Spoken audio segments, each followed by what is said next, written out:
കൺമുമ്പിൽ നിൽക്കുന്ന സ്വർണം അടിച്ചുകൊണ്ട് പോകും ദേവസ്വം ബോർഡുകാരെന്ന് വിശ്വസിച്ചില്ല. കൺമുമ്പിൽ നിൽക്കുന്ന അയ്യപ്പന്റെ ദ്വാരപാലക ശില്പങ്ങളിൽ നിന്നും വാതിലിൽ നിന്നും ഒക്കെ സ്വർണം അടക്കം കട്ടുകൊണ്ടുപോയി മറച്ചു വെക്കുമെന്ന് നമ്മൾ കരുതിയിരുന്നില്ല. അപ്പോൾ കുറെ കൂടെ ശക്തമായി നമ്മുടെ പൊതുസമൂഹം ഇതിൽ പ്രതികരിക്കണം. ഇനിയും കൂടുതൽ അന്വേഷണങ്ങൾ ഉണ്ടാവും. ഒരു കാര്യം കൂടെ ഉറപ്പിച്ചു പറയാം, അദ്ദേഹം മാത്രമല്ല, എനിക്ക് അടുത്ത ആളുടെ പേര് പറയാൻ വേദനയുണ്ട്, വ്യക്തിപരമായിട്ട് അറിയാം, അദ്ദേഹത്തിലേക്ക് എത്തുമെന്നാണ് ഇപ്പം നിങ്ങൾ മാധ്യമങ്ങളെല്ലാം പറയുന്നത്. അന്ന് ശബരിമലയിൽ ഉത്തരവാദിത്തം ഉണ്ടായിരുന്നവരുടെ അറിവോടുകൂടി നേതൃത്വത്തോട് നടന്ന കള്ളയാണ്. അവർ കോംപ്ലിസിറ്റ് ഒന്നുമല്ല, ദേ വേർ ദി ലീഡേഴ്സ്. അതായത് ഉണ്ണികൃഷ്ണൻ എന്ന് പറയുന്ന പ്യൂണാണ്. ആ ഉണ്ണികൃഷ്ണൻ എന്ന് പറയുന്ന പോറ്റിനിയെ പറയില്ല, ഉണ്ണികൃഷ്ണൻ എന്ന് പറയുന്ന വ്യക്തി വെറും പ്യൂണാണ്. മുരാരി ബാബു കയ്യാണ്. ഒറ്റ വരി പറഞ്ഞ് അവസാനിപ്പിക്കാം, ഇത് നയപരമായ ഒരു കൊള്ളയാണ്. It's is a robbery by policy.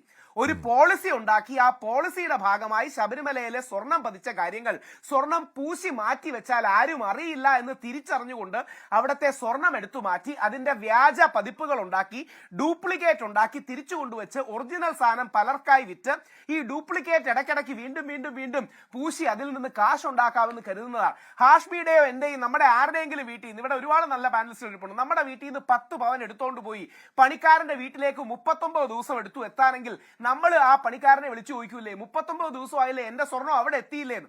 ശബരിമലയിൽ നിന്ന് നടന്നു പോയ ഉണ്ണികൃഷ്ണന് ചെന്നൈയിൽ 39 ദിവസത്തിന് മുമ്പ് എത്തായിരുന്നു. പക്ഷെ 39 ദിവസം അയാൾ കയ്യിൽ വെച്ചിരുന്നത് ഒരുപക്ഷെ ഫേക്ക് റെപ്ലിക്കയും ഡ്യൂപ്ലിക്കേറ്റും മറ്റും ഉണ്ടാക്കാനാണ്. വളരെ വേദനയോടെ പറയട്ടെ, ശബരിമലയിൽ ഇപ്പൊ ഇരിക്കുന്ന സാധനം ഡ്യൂപ്ലിക്കേറ്റ് ആണ്. എനിക്കത് പറയുന്നത് വളരെ വേദനയുണ്ട്. ശബരിമലയിൽ ഇപ്പൊ ഇരിക്കുന്ന സാധനം ഡ്യൂപ്ലിക്കേറ്റ് ആണ്. ഈ ഡ്യൂപ്ലിക്കേറ്റ് ആണെന്നുള്ള തിരിച്ചറിവ് നമുക്ക് വേണം. ആ ഒറിജിനൽ സാധനം തിരിച്ചെടുക്കണം. ശ്രീ രജൽ മാക്കുറ്റി പറഞ്ഞ ഒരു കാര്യം വളരെ പ്രസക്തമാണ്. എനിക്കൊരു ഭക്തൻ എന്ന രീതിയിൽ ആ ചോദ്യം ചോദിക്കാൻ പറ്റൂല, അയ്യപ്പന്റെ സ്വർണ്ണ വിഗ്രഹം അവിടെ ഇരിപ്പുണ്ടോ എന്ന്.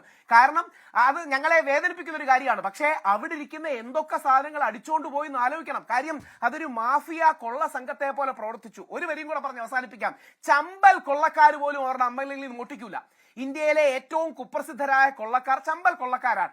ചമ്പൽ കൊള്ളക്കാർ പോലും അവരുടെ അമ്പലങ്ങളിൽ നിന്ന് മോട്ടിക്കൂല. ആ മോഷണമാണ് ദേവസ്വം ബോർഡ് നടത്തിയത്. അതിന് മാപ്പില്ല. അറസ്റ്റിലാകണം. തർക്കം വേണ്ട. അത് കേരളം മറക്കുന്ന കൊള്ളയുമല്ല. കാര്യം ശബരിമല കേരളത്തിന് അത്രത്തോളം പ്രിയപ്പെട്ടതാണ്.